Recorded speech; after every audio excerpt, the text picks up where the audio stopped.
Dear student of class 12 history English Urdu tutorial में आपका बहुत बहुत स्वागत है। खुश आमदीद है, मोस्ट वेलकम है। आज के इस वीडियो में subject political science class 12 third semester के लिए 40 क्वेश्चंस मैं ये लाया हूँ जो आपके नेक्स्ट एग्ज़ाम के लिए सजेशन के तौर पर है। मैं उम्मीद करता हूँ ये तमाम सवालात आपके एग्ज़ाम में कॉमन देखने को मिलेगा। अगर हमारे चैनल में पहली बार विजिट कर रहे हैं तो सब्सक्राइब बटन दबा दीजिए, बेल आइकन बटन भी दबा दीजिए ताकि आपको सबसे पहले नोटिफिकेशन मिल सके। और आप लोगों से एक छोटा सा रिक्वेस्ट है कि अपने दोस्तों में भी शेयर कर दीजिए ताकि उन लोगों को भी हेल्प हो सके। इससे पहले मैंने ABTA पेपर सॉल्व कर चुका हूं। अगर वो वीडियो नहीं देखे हैं पॉलिटिकल साइंस से तो वो भी आप देख लीजिए, वो भी आपके लिए हेल्पफुल होगा। तो political science class 12 third semester model paper को पहला देखेंगे 40 क्वेश्चंस को।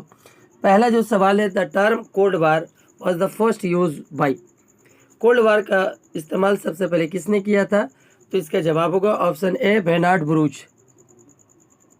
2 नंबर सवाल, cold war came to an end in. सर्द जंग का खात्मा कब हुआ था? 1991, ऑप्शन सी होगा। नेक्स्ट जो सवाल है, bipolarity ended with the collapse of the Soviet Union in. दो कुतबी निजाम सोवियत यूनियन के खात्मे के साथ कब खत्म हुआ था? तो 1991 ईस्वी में, ऑप्शन बी इसका जवाब होगा। 4 नंबर सवाल है, the first non allied summit was held. पहला गैर वाबस्ता इजलास कहाँ हुआ था? बेलग्रेड में हुआ था, यानी नॉन अलाइड मूवमेंट हुआ था 1961 ईस्वी में। नेक्स्ट जो सवाल है 5 number, the main architect of NAM from India was. Bharat से गैर वाबस्ता तहरीक के मामूर कौन थे? तो ऑप्शन होगा इसका ए होगा, जवाहरलाल नेहरू। 6 नंबर सवाल है, यूनाइटेड नेशन वाज इस्टेब्लिश। अक़वाम मुत्तहिदा कब कायम हुआ था? 24 अक्टूबर 1945 ईस्वी को, ऑप्शन सी होगा। 7 नंबर सवाल है, the uniting for peace resolution was adopt in. अमन के लिए इत्तेहाद करारदाद कब मंजूर हुआ था? यानी यूनिटिंग फॉर पीस रिसोल्यूशन कब एडॉप्ट किया गया था? 1950 होगा, ऑप्शन बी इसका जवाब होगा। 8 नंबर सवाल है, A member state of the UN can send how many members to the General Assembly? अक़वाम मुत्तहिदा के जनरल असेंबली में एक रियासत कितने नुमाइंदे भेज सकती है? तो 5, ऑप्शन इसका होगा डी। 9 नंबर सवाल है, द टेन्यूर ऑफ द जज ऑफ द ICJ बैनुल अक़वामी अदालत इंसाफ के जजों की मुद्दत कितनी है? यानी कितने साल के लिए है टेन्यूर है? तो ऑप्शन डी होगा, 9 सालों के लिए।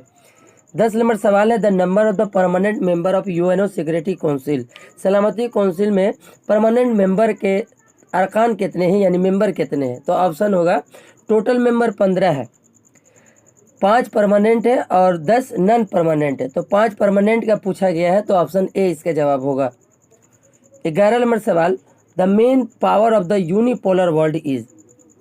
यक कुतुबी दुनिया के सबसे बड़ी ताकत कौन है? USA यानी अमेरिका, ए, ऑप्शन ए होगा इसका जवाब। 12 नंबर सवाल है, which UNO agency works for health for all. अक़वाम मुत्तहिदा की कौन सी एजेंसी सब के लिए सेहत के लिए काम करती है? तो ऑप्शन होगा बी, WHO। 13 नंबर सवाल, internationally security aliens change with the changes. तो इसका जवाब होगा नेशनल इंटरेस्ट, ऑप्शन सी इसका जवाब होगा। 11 नंबर सवाल, सॉल्ट का मुआहदा अमेरिका और किसके बीच में हुआ था? तो ऑप्शन डी होगा। तो सॉल्ट 2 का जो मुआहदा हुआ था सोवियत यूनियन के दरमियान हुआ था, ऑप्शन डी होगा, अमेरिका और सोवियत यूनियन। तो ऑप्शन डी इसके जवाब होगा। 15 नंबर सवाल है, the political violence targeting civilisations deliberately is called. तो इसका जवाब होगा ऑप्शन ए, टेररिज्म। 16 नंबर सवाल है, those who voluntarily leave their country are called. जो लोग रजाकाराना अपने मुल्क छोड़ देते हैं उसे कहते हैं माइग्रेंट। जी 16 का डी इसका जवाब होगा, ऑप्शन ए होगा, माइग्रेंट्स कहते हैं, जो अपने मुल्क को छोड़कर दूसरी जगह चल जाते हैं। 17 नंबर सवाल है, सरदार पटेल इंटीग्रेटेड, तो इसका जवाब होगा option C, princely state. 18 number सवाल है, Hyderabad join in India, Hyderabad Bharat में शामिल हुआ 1948 में, तो ऑप्शन इसका जवाब होगा आपका जी ऑप्शन सी होगा 1948।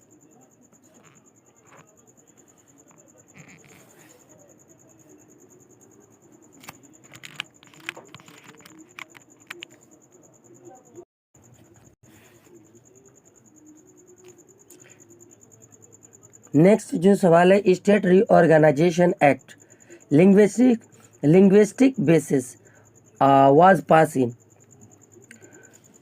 तो इसका जवाब होगा ऑप्शन डी, 1956 ईस्वी में लासानी बुनियाद पर रियासती तंजीम एक्ट पास किया गया था। 20 नंबर सवाल है, Meghalaya was the curve out of, Meghalaya किस से अलग करके बनाया गया था, तो ऑप्शन होगा डी, आसाम, 1972 में आसाम। 21 नंबर सवाल, the refugee problem in 1947 was due to, 1947 में पनाह गज़ेन मसला किस वजह से पैदा हुआ था, तब पार्टीशन ऑफ इंडिया, इसका जवाब होगा option B, partition of India 1905 में हुआ था। नेक्स्ट जो सवाल है, इंडियन पॉलिटिकल सिस्टम इज, यानी भारतीय सियासी निज़ाम कौन सा है, मल्टी पार्टी है, तो ऑप्शन सी इसका जवाब होगा। 23 नंबर सवाल, party system in India got constitutional recognition in, Bharat में जमाती निज़ाम को आईनी हैसियत कब मिली, तो ऑप्शन ए होगा 1950 ईस्वी में। 24 नंबर सवाल है, who decide the recognisation of the political party, सियासी जमाती की पहचान का फैसला कौन करता है, तो इलेक्शन कमीशन होता है, ऑप्शन सी इसका जवाब होगा। 25 नंबर सवाल, which among the following is the national party, इनमें से कौन सा पार्टी जो है नेशनल पार्टी है, तो कांग्रेस होगा, ऑप्शन सी। 26 नंबर सवाल है, peace restore after 1965 India Pakistan war act, 1965 में जंग के बाद अमन कहाँ बेहाल हुआ, तो ऑप्शन ए होगा, ताशकंद। 27 नंबर सवाल है, बांग्लादेश बिकम इंडिपेंडेंट, बांग्लादेश किस साल आज़ाद हुआ था, 1971 में, ऑप्शन डी होगा। 28 नंबर सवाल, Gujral doctrine is related to the foreign policy, किसकी खारजी पॉलिसी थी गुजराल डक्टाइन, तो ऑप्शन होगा ए, इंडिया की, ऑप्शन ए इसका जवाब होगा। 29 नंबर सवाल जो है, Panchsheel agreement was sign, Panchsheel का मुआहदा कब हुआ था, 1954 ईस्वी में।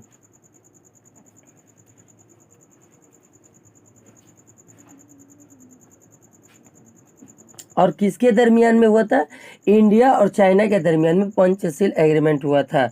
अगर ये भी सवाल आ जाए तो आप लोग इसे लिख सकते हैं, माने किन लोगों के दरमियान में हुआ था, किन कंट्री के दरमियान में हुआ था, इंडिया और चाइना के बीच में पंचशील का मुआहदा 1954 में हुआ था। 30 नंबर सवाल है, Kashmir issue is the between India and, Kashmir का तनाज़ा किन के दरमियान हुआ था, इंडिया और पाकिस्तान के दरमियान में हुआ था। 31 नंबर सवाल है, Kargil war take place, Kargil की जंग कब हुई थी, 1999 में, ऑप्शन डी इसका जवाब होगा। 32 नंबर सवाल, India USA relations improve during the time of, Bharat America का ताल्लुक किसके दौर में बेहतर हुआ, राजीव गांधी के दौर में, ऑप्शन सी इसका जवाब होगा। 33 नंबर सवाल है, which leader is associated with the Panchsheel agreement, तो पंचशील मुआहदा में कौन सा रहनुमा थे, तो इसका जवाब होगा option A, Jawaharlal Nehru, option A इसका जवाब होगा, नेहरू।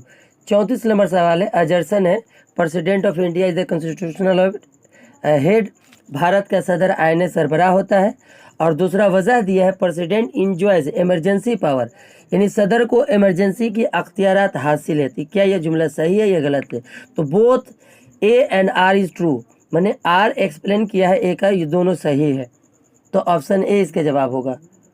35 नंबर सवाल है, balance of the power is the part of, ताकत का तवाज़ुन किसका हिस्सा है, the traditional security, option A होगा।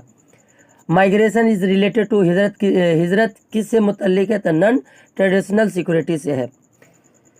37 नंबर सवाल, which organ of the UN is called इस पार्लियामेंट, अक़वाम मुत्तहिदा का कौन सा अदारा इसकी पार्लियामेंट कहलाता है? तो जनरल असेंबली, ऑप्शन बी होगा। 38 नंबर सवाल, which Indian PM introduce Gujral doctrine? तो IK गुजराल, ऑप्शन सी होगा। 39 नंबर सवाल, which UNO organ deals with the trusteeship matters? अक़वाम मुत्तहिदा का कौन सा अदारा ट्रस्टीशिप मामलात देखता है? तो ऑप्शन सी होगा, ट्रस्टीशिप काउंसिल। 40 नंबर जो सवाल है, the headquarters of the UNO is? अक़वाम मुत्तहिदा का सदर दफ्तर कहाँ है? तो न्यूयॉर्क में है, ऑप्शन सी इसका होगा।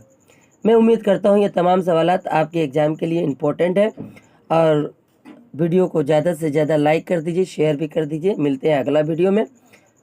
हमारे चैनल से जुड़ने के लिए बहुत बहुत शुक्रिया।